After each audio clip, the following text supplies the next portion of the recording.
Yes. Good morning, class. Good morning, class. Is this board visible? Board visible है बेटा आपको? Yes. Okay. Yesterday we have covered the topic issue of shares consideration other than cash. Right? उसके हमने दो cases cover कर लिए थे. One underwriting commission and second promoters मतलब कि incorporation expenses. आपका जो मेन टॉपिक है ये अभी हम कवर करेंगे एसेट परचेज का और साथ ही साथ में बिजनेस परचेज. ठीक है. अब एसेट अगर आप परचेज कर रहे हो तो एंट्रीज क्या होती है और बिजनेस परचेज में क्या होता है. एक बात और अच्छे से समझ लो बेटा कि ये जो टॉपिक है सेम टॉपिक आपका रिपीट होगा ये डिबेंचर्स में. वहाँ शेयर्स की जगह डिबेंचर इशू करेंगे. So I am not going to repeat this topic again. तो बहुत ध्यान से समझिएगा कि अगर एक कंपनी शेयर इशू कर रही है किसके बदले कि जब उसने एसेट परचेज किया है उसका पेमेंट कैश में ना करके उसके बदले क्या दे रही है शेयर दे दिया. दोनों तरफ से समझ सकते हो. या दूसरा आप ये समझ सकते हो आप शेयर इशू कर रहे हो बट आपको कैश नहीं मिल रहा उसके बदले आपको एसेट मिल रही है. राइट. तो जनरली होता क्या है first entry if I talk about the first entry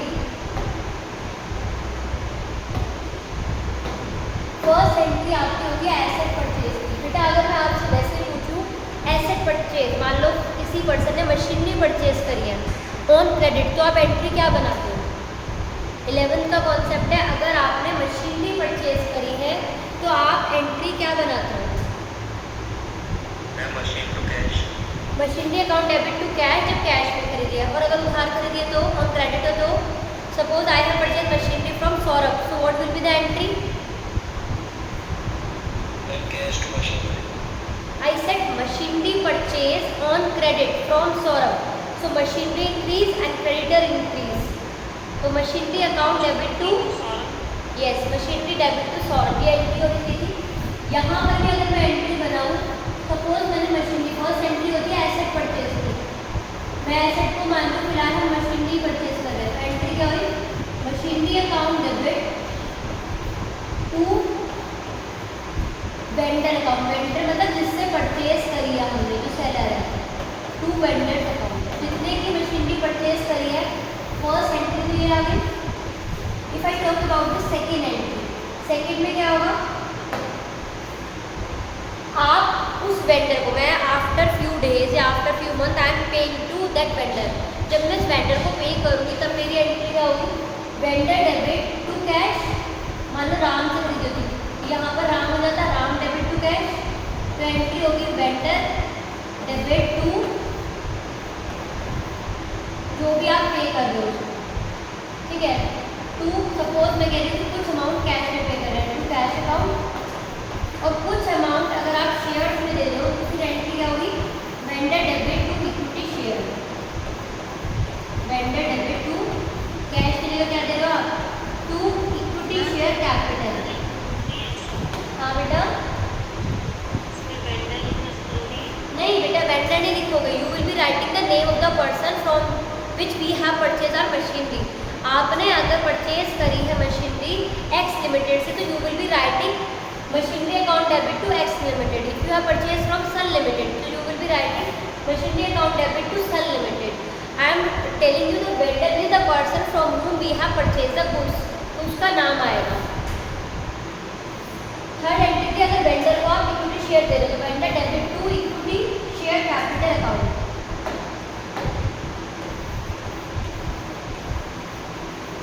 suppose देखो दो केसेस है. अगर मैं पार पे इशू कर रही हूँ तो मेरी एंट्री ये बनेगी और अगर मैं डिस्काउंट या प्रीमियम पर करती हूँ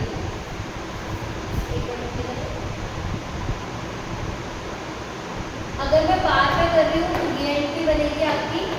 और अगर प्रीमियम पे डिस्काउंट पे तो होगी नहीं. डिस्काउंट पे डिबेंचर हो सकते हैं शेयर्स नहीं हो सकते आपको ऑलरेडी बता देगा. और अगर मैं प्रीमियम पे करती हूँ एंट्री क्या होगी vendor debit to equity share capital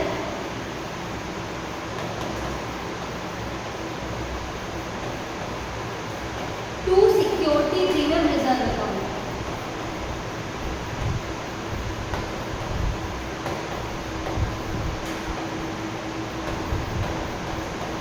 ये एंट्री होगी। तो मैक्सिमम 3 एंट्री बनी, एक आपकी मशीनरी परचेज करने की, मतलब एसेट परचेज करने की। Second entry, if you have paid some amount in cash और बैंक, यहाँ पर कैश और बैंक आ जाएगा according to situation. And the third entry, आप उसको इक्विटी शेयर इशू कर रहे हैं, राइट। ये आपकी एंट्री है जो बनेगी। Let discuss one question, then आपको पूरा क्लियर हो जाएगा। सपोज क्वेश्चन आपको विजिबल है बच्चों, देखिए मैं इमेजनरी आपको एक क्वेश्चन लेके क्लियर करती हूँ इसमें क्या क्या हो सकता है। मैंने क्वेश्चन लिया, bye limited purchase uh machinery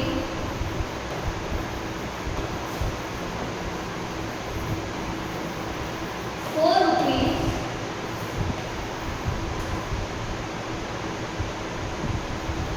25 lakhs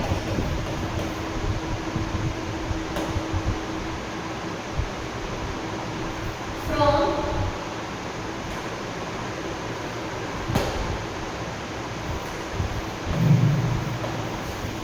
X Limited.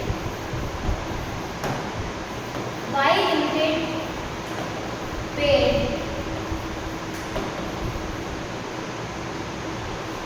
3 lakh through bank draft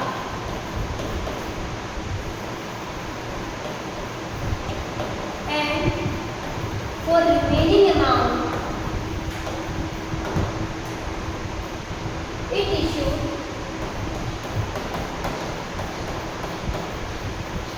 shares of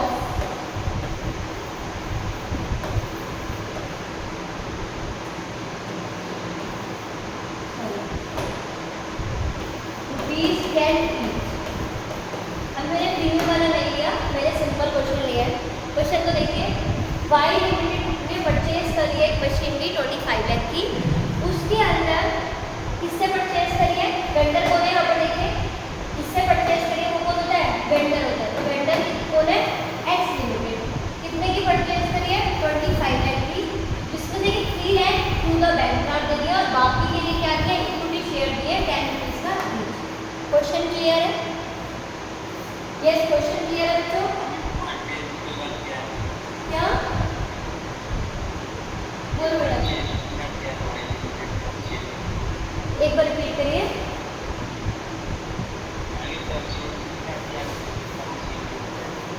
machinery आप एंट्री बता रहे हो क्या?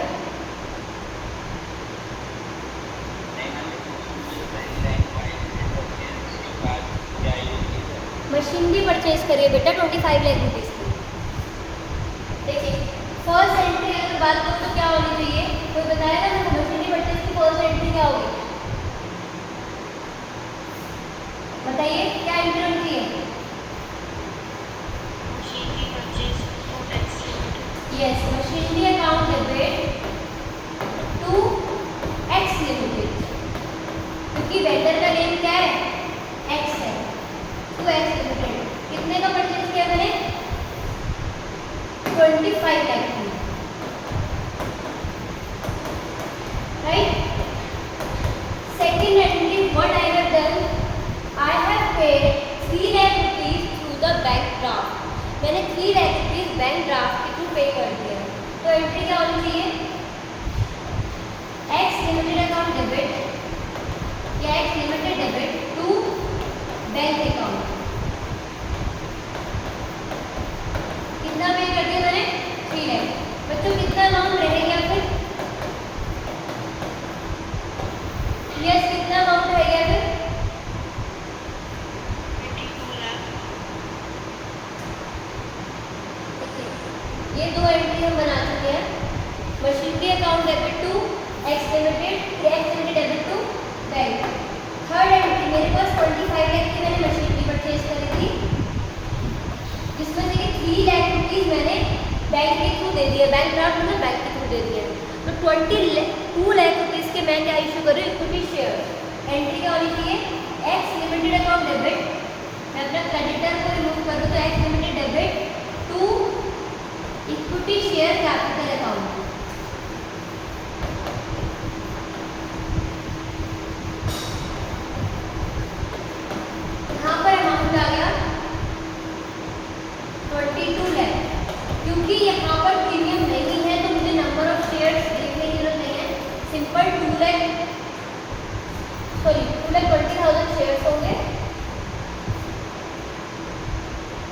10 रुपीज़ का एच होगा। यहाँ तक कोई प्रॉब्लम है तो बताइएगा।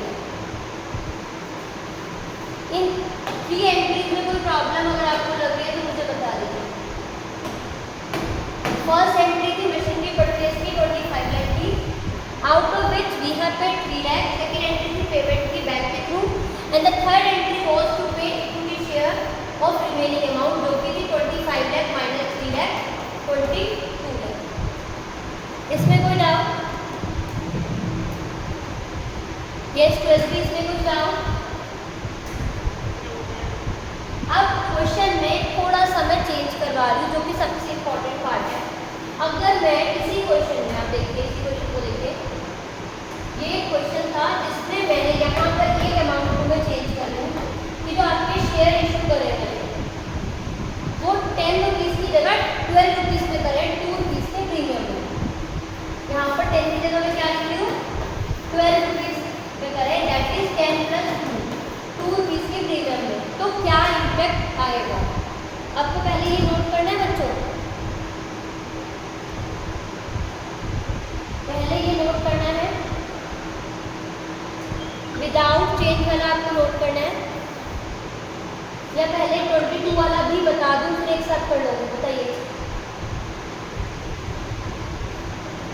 बस बताओ बच्चों।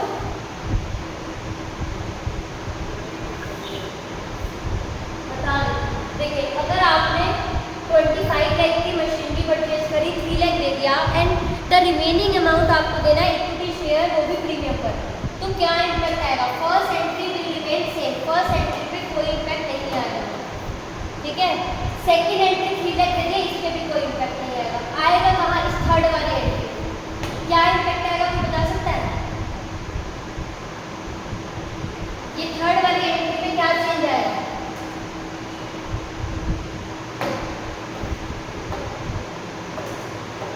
हाँ जी,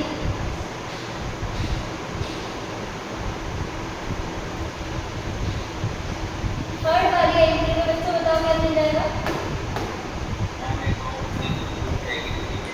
सिक्योरिटी में और ऐड जाएगा। मैंने लिख दिया यहाँ पर X limited account debit to equity share capital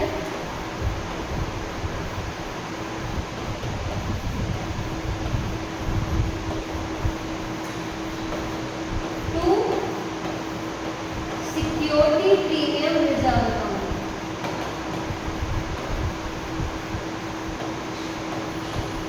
ठीक है, अब यहाँ पर वेंडर को 22 लाख रुपीज देने, ये तो कंफर्म है। क्वेश्चन जो सबसे इम्पोर्टेंट पॉइंट है वो यहाँ पर ये, जिसमें से 1 मार्क का क्वेश्चन पूछा जाएगा। यहाँ पर इक्विटी शेयर में कितना पुट करूँगा और रिजर्व में कितना करूँ, सिक्योरिटी प्रीमियम में कितना करूँ। इसके लिए बेटा मुझे काम करना होता है, मुझे निकालना पड़ता है नंबर ऑफ शेयर्स।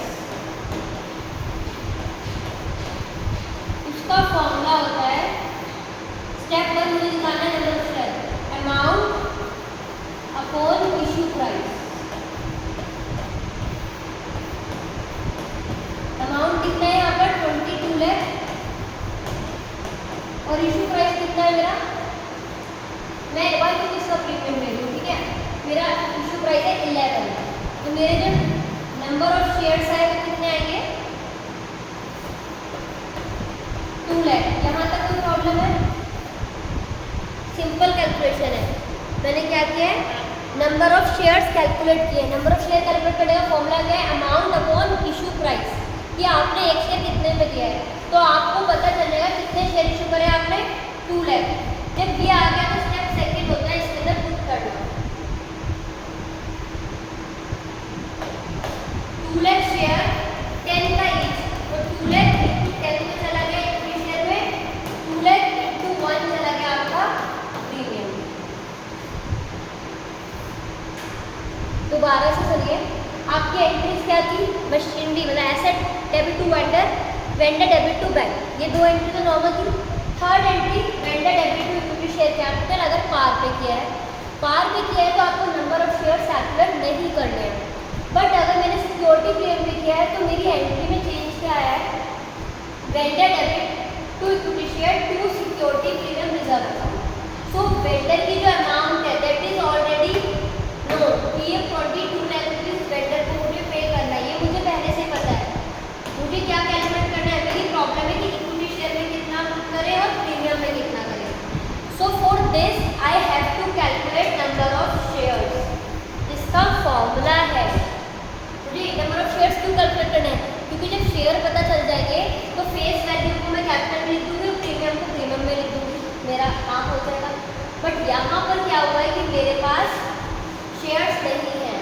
क्वेश्चन में, तो मुझे शेयर्स निकालने हैं। वो कैसे निकलेगा? अमाउंट अपॉन इशू प्राइस, जो कि इशू प्राइस मतलब कितने में इशू कर रहे हैं आप। 10 का शेयर अगर 11 पे करा तो डिवाइड बाई 10 11 करा और नंबर ऑफ शेयर्स कैलकुलेट करो। ये बात समझ में आई? यस। जब नंबर ऑफ शेयर्स आपने कैलकुलेट कर लिए तो number of share into face value will be equity share capital, number of share into premium price will be in the security premium reserve. आया समझ में बेटा? मैम ये 11 कहाँ से आया? हाँ 11 कहाँ से आया? यहाँ पर मैंने बोला था ना कि 10 का शेयर है उसे 11 में इशू हो रहा है, मतलब मैंने पहले 12 दिया था but for the sake of convenience of the amount तो मैंने इसको 11 कर दिया। ये यहाँ पर रख दिया, ये 11 है। ये मैंने यहाँ पर इमेज दिया था कि 10 का शेयर में कितने में इशू कर दियो? 11 1 रुपीज़ के प्रीमियम। क्लियर हो गया? तो हम अब बुक के क्वेश्चंस करते हैं और क्लियर हो जाए। ठीक है, एंट्री कितनी बननी है बेटा? 2 या 3? 1 and first entry asset purchase करने की, सेकंड एंट्री आपकी उसकी पेमेंट की। अगर क्वेश्चन बोलता है कि डायरेक्ट इक्विटी शेयर दिया तो ये सेकंड वाली एंट्री भी नहीं आएगी, सीधा थर्ड वाली आएगी। थर्ड वाली एंट्री में 2 है आपको, या तो एट पार होगी या एट प्रीमियम होगी। पार पे होगी तो direct vendor debit to equity share और प्रीमियम पे होगी तो साथ में सिक्योरिटी प्रीमियम और ऐड हो जाएगा। ये आपका पहले वाला कॉन्सेप्ट है, सबसे पहले मैंने नोट किया था। ये एंट्री वाला, ये जो 3 एंट्री दिख रही है आप इसको नोट कर सकते हो ऊपर ऊपर जो। हाँ बेटा। मैम तो इसमें इक्विटी शेयर में मुझे जितना अमाउंट डाला है उसमें 20,000 आएगा या फिर 20 लाख आएगा कि 2 लाख आएगा? 2 लाख आएगा ना, 20,000 शेयर 10 का ईच, या 2 लाख शेयर 10 का ईच। ये 2 लाख शेयर था 10 का ईच था तो उसी के अकॉर्डिंग आएगा।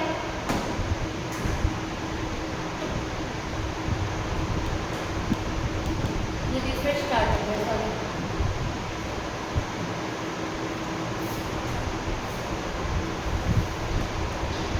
क्लियर है? आप ये एंट्री नोट करो फिर क्वेश्चन करते हैं। देखो ये एंट्री थी मेरी, ये देखिए आप, ये 1 2 3, उसके बाद का क्वेश्चन था जो मैंने एक इमेजनरी क्वेश्चन लेके आपको समझाया। ठीक है, होपफुली आपको समझ में आ गया होगा। क्वेश्चन सॉल्व कर लेते हैं।